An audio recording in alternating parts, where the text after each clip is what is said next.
And also being born again, there's also that aspect of you have to abstain. How has that affected? Hiyo ni swali yangu. Hiyo ni swali yangu ama ni ya- Young Talk 254 with IRYNJOHN.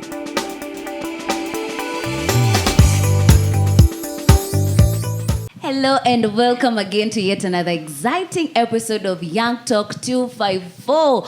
We've officially passed 10 episodes, guys. We're doing well, and I am so excited because of that. I decided to celebrate our next conversation by asking people, what do you want me to talk about?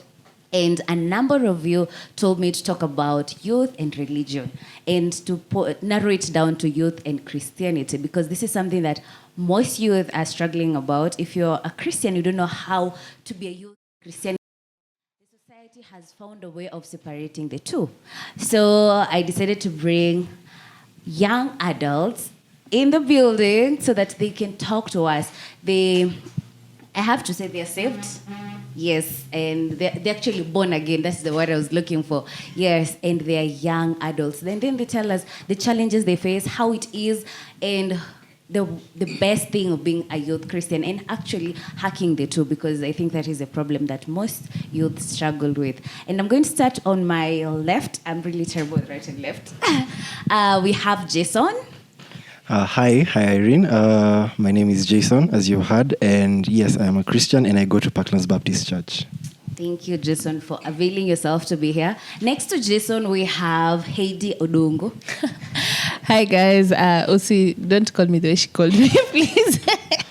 I'm Heidi Odongo. I'm also born again Christian, and I go to Nakuru Christian Center. Yeah. Right, and next to Odongo, we have Luther. Yeah, Kiama. Yes. I'm Luther Kiama. I'm also saved, and I go to Tabernacle of Grace, City of Hope. Yes. Ish. All right, and now we're going to talk about youth and Christianity. As you can see, the young people, and I have to say, you look so good. Thank you. Thank you. You as well. We thank God. Tunashukuru Yeah. Ebeneza. Just so I'm going to start with you, Jason. Or should I start with the lady? Okay, let me Ladies start with first. the lady. Oh, ladies first, but men before. So, Jason, Nice. yeah, when did you decide to become a Christian? Or yes, actually, when did you decide? Were you like a grown up, or you've just been a Christian, or born again, to be precise? Personally, from I think it was from when I was 4 years old. Yeah, I've been a Christian since I was 4 years old, and it was because my mom is the one who got saved first, and then she brought me into it when I was a kid. So she came, and then I remember it was very weird because it was the first day I went to church, and then I was asked, do you accept you're being invited to heaven? Do you accept? And then I said yes. Then I was given a card. So I went running to my mom after church. I'm like, mom, guess what? I was invited to heaven and I said yes. Yeah, so that was my first ever time, yeah. No, that's beautiful. All right, and Odongo. For me, I can say I have been a Christian since birth till now. Maze, God name so name Yeah. true, man. Yeah, so for me, even I think the day that I got born again, like for real now, was when I was around 17. And I can tell it was the greatest day of my life, because I felt like, Maze, God, I may come. He's come again, like to save the child. But all along, I've actually been saved. So for me, it's just since birth. Right, Yeah. and Luther. So mine is actually similar to both, but then because I don't know if I was saved before I was born or after I was born, because I didn't have any conscious. Yeah. But I'd say pia mimi, like while I was still small, Yeah. matangu ndo alikuanga, she was the one who is saved. Aliokoka I think 13 years old. So pia akatuleta huko na hiyo kamoto. Tulikuwa tukutu, but then the all that we got tuliendelea kuget Na no Christ. kunohe. Unajua kuna time tu mtu anafall then unarudi Naamka. but at least you gave your ulishaokoka kitambo. But kuna hiyo kurepent tu. But I'd say nilianza tu kitambo pia mimi. So how this goes to you, Jason. How do your friends take it? Your friends generally, because I'm sure you have friends who are not saved. How do you manage to balance the two? Well, it's difficult. It's honestly difficult because of the way people take God these days. So it's a real challenge. You have to. It's a constant. It's constantly sacrificing and choosing what exactly you want. And also, I'd say it's not easy. But once you discover exactly what you want from God, it's just it cancels out everything else. Yeah, it's just choosing exactly what you want. Yeah. Choosing God and sticking by it. Yeah. Odongo, I am also the same with him. Yeah. But for me, I usually say, once I've told you about Christ, I won't force you because, it's not a matter of forcing the other. But for me, as long as I've passed the message across, now that's between you and God to think about it. Yeah. So as he has said, it's actually hard to come and tell a fellow youth about Christ because, I guess it's just our generation. Most people, they like doing things on their own. Yeah. Most people don't even go to church. No. True.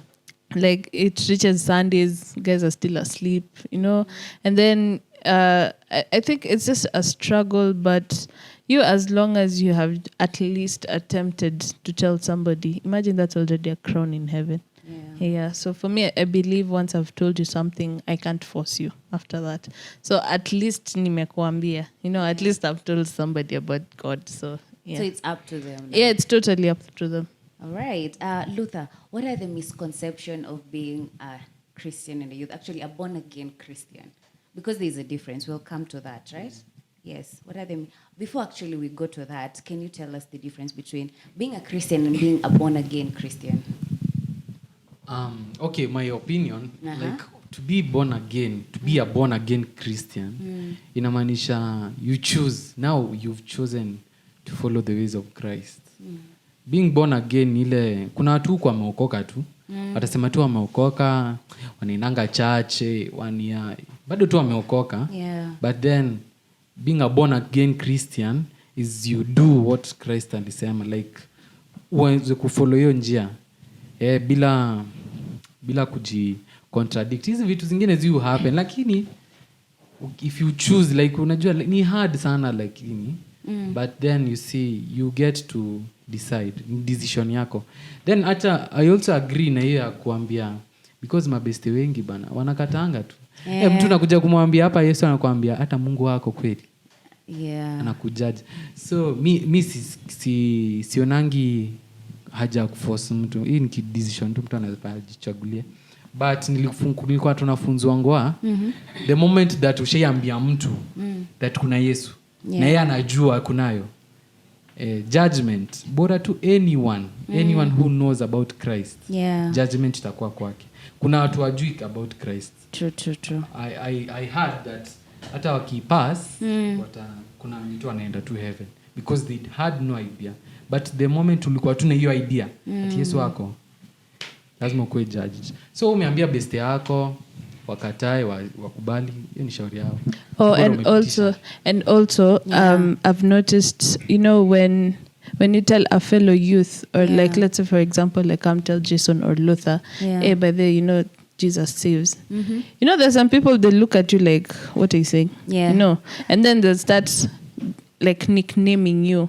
Ni sijui wa Jesus, I don't know what, like the as in like, okay, I know there is kina Kabi wa Jesus and kina Mili wa Jesus, but me, I'm not talking about them. I'm talking about like the way people just nickname you. It's like they're mocking you, because now they think you can't do anything wrong. They're just like, ay hapana huyu wacha tusim-include, he or she is so Christian, like, you see. And I've noticed it's actually not a good thing because, like, why would you nickname somebody about that? Like, Yeah. I've just come to tell you, Jesus saves, he loves you, nini. What is the problem with that? Like, you guys, have you ever understood that? Because me, I still don't understand it up to today. I really don't. Have you ever been in such a situation where someone actually approached you and started calling you names because of your faith? Yes, of course. It's actually happened in high school, but it didn't really used to happen that much because my mom actually used to be a Bible club teacher. Okay. So every Thursday she used to come to school. So you find people are just like, hey, Heidi, do mamako. Now you have to behave, Like, okay, it wasn't all the time, but some people used to call me the church girl. So when you're small, there's that peer pressure. But you start even drifting away from church kidogo so that you fit in with other people. Yeah.